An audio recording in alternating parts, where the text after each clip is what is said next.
Well, you're clearly drilling. Yeah, so I can hear it, Rick says as he and Marty Lagina arrive at the money pit area to check on the progress of the probe drilling operation within the garden shaft.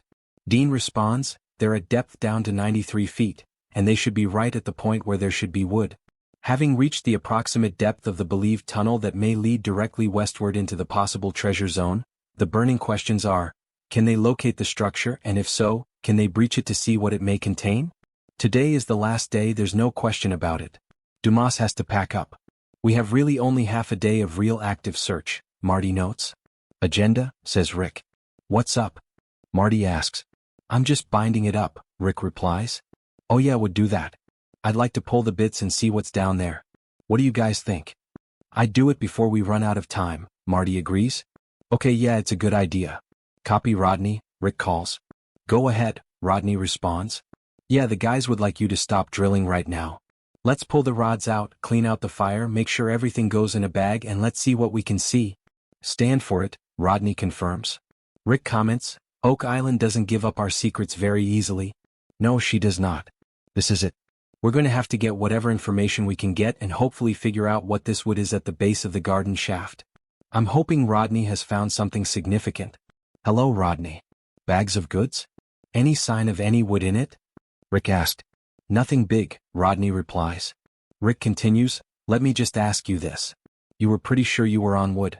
Are you still pretty sure? I'm like 99.9% sure I hit wood on the north side. Unfortunately, we didn't have a direct hit and were unable to get into the tunnel, but we may have come down beside it, Rodney explains. I think so, yes. If we just came down on an edge of it, we can use that to project the line of the tunnel, Rick decides. You and I got to go down there. We haven't explored the bottom yet to see where the tunnel is, so let's go get suited up, Marty agrees. I want to go down in that shaft. 10 years ago or longer, we never would have anticipated this moment where Marty and I get to go down together underground in the money pit, Rick reflects. Well, Marty, it all started here and so we're going down there together, right? Yeah, so it's going to be pretty unique. It'll be interesting to see what our takeaways are, Marty replies. Now let's go down the damn shaft. Okay, all right. Are you leading or am I leading? Marty asks. I'll lead, Rick confirms. You guys down there ready to rock? Marty smiles. Yeah, we're going to figure it all out right now. It's like a childhood fantasy, isn't it? I mean, Rick and I, 60 years later, are going way underground in the money pit area. We're in a position other people were in over literally hundreds of years trying to find this treasure, and I'm there with Rick, who has been enamored of this thing since he was 10, and here we are doing it together as brothers. All right, big brother, Rick says. I know. This is really quite inspiring, Marty agrees. Yeah, it really is quite a trip back in time. It's pretty amazing. Oh, absolutely. We're running out of time this year, but this thing is not going anywhere. Oh no, oh no. You know this is where things would fall, and as Gary always says, things fall to the lowest point, right? Rick notes. If there's anything to be found in this shaft, it might be there, Marty suggests. I think it's worth running a metal detector. Yes, but also what if we're 5 feet above something? He might be able to detect it, Rick adds. That's a great idea.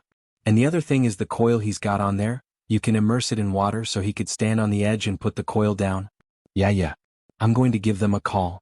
Hey guys. Hey Roger, this is Scott. Hey Scott.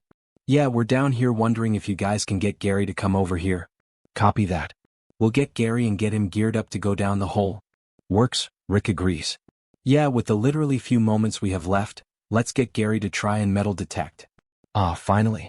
We could be close to the actual treasure, Marty exclaims. Hello, Mike. Coming down, Gary? Oh wow, oh my god, this is fantastic. I have a chance to be the first person metal detecting down in the money pit today. Detector coming down. Okay, keep it coming. This is it. Standing next to Rick and Marty on these thick planks and knowing that there's all this mud and water below me, this feels fantastic. The old scene around me, it looks like it's medieval, almost like I'm in a dungeon in a castle back in Templar days. Just so you know, there's going to be a lot of modern nails and wire down there, Rick warns. Yeah, no worries, mate. That's why I'm using my CTX 3030. It's got the discrimination bells and whistles. With this, that's what we need. Okay, we're looking for 2 different things, Rick explains. Rick's idea is that we are at the base of the old shaft, and if those guys dropped anything, it's here. Oh yeah, Gary agrees. And then the other thing is, what if we're close to something big? You know, there's that too. All right, we got to move that board around. Okay, you and I do that? Marty asks.